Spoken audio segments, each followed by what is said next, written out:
dhammaan dadkii nagu xiran waxaan filayaa in aad aqoon buuxda u leedihiin labadan nin oo filmaan badan ay keeneen aad horay u soo daawateen. waxaa kaloo jira in dadka qaarkood ay filimo ku daawadeen 10 sano ka hor, qaarna ka sii badan. haddaba su'aal badan oo dadka Soomaaliyeed iyo guud ahaan bulshada caalamka ay isweydiinayaan ayaa waxay tahay da'dooda laga yaabee dadka qaarkood in ay la socdaan sanadka ay jiraan. muuqaalkan waxaad ku ogaan doontaan nimankan jilayaasha ah da'dooda, halka ay ku dhasheen, xaasaskooda, carruurta ay dhaleen, filimada ay jileen. haddaba si aad muuqaalkan nuxurkiisa u ogaato, fadlan ha degdegin, nala soco ilaa iyo dhammaadka. dadka nagu cusub sabskreib ha taabtaan ayagoo caafimaad qaba si ay ula socdaan muuqaaladeena cusub. nimankan ayaa waxaa lagu kala magacaabaa Ozito Iheme iyo Janedu, laakiin waxay caan ku yihiin Bawbaw iyo Aki. waa 2 nin oo si wanaagsan iskula keenay qaabka jiliinkooda, ayagoo soo jiidasho wanaagsan ku sameeyey daawadayaal badan oo caalamka ah, isla markaasina soo jiiday dadka xiiseeya filmaanta Nigerianka ee shirkadda Nollywoodka. nimankan ayaa Allah wuxuu u abuuray dadka gaagaaban, ayagoo jirkoodana caato ahaa, taas oo keentay dad badan oo caalamka ay u qaataan inay yihiin ilmo yar oo majaajilo badan, waxayna sababtay in ay qaataan dadweynaha.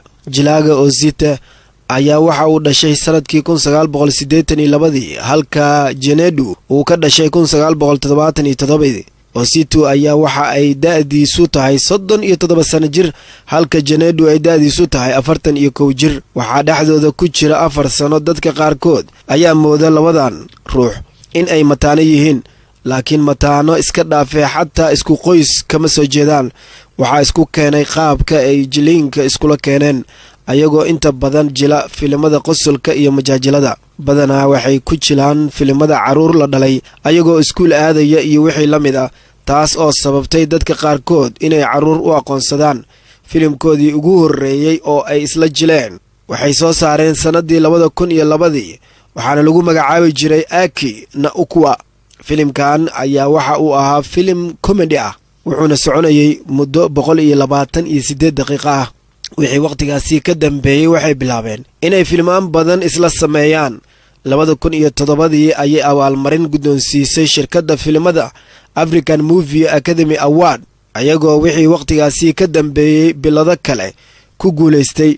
waxay noqdeen niman magaca ku leh Nigeria, Afrika iyo guud ahaan caalamka. dadka xiiseeya filimada Nollywoodka aad ayay u jeclaadeen filimada ay labadan nin isla keenaan, waxaana laga marmaan noqotay filim kasta oo la jilayo in qayb looga dhigo labadooda si filimkaasi uu u noqdo filim macquul ah. labadan nin ayaa jaliinka khibradda ay u leeyihiin waxaa u dheer in ay yihiin 2 nin oo aqoon-yahano ah oo jaamacado soo dhammeeyey. Ozito wuxuu soo bartay computer science isaga oo haysta shahaadada Bachelor of Science, halka Janedu isagana uu soo bartay Management and Technology, wuxuuna ka haystaa shahaadada degree.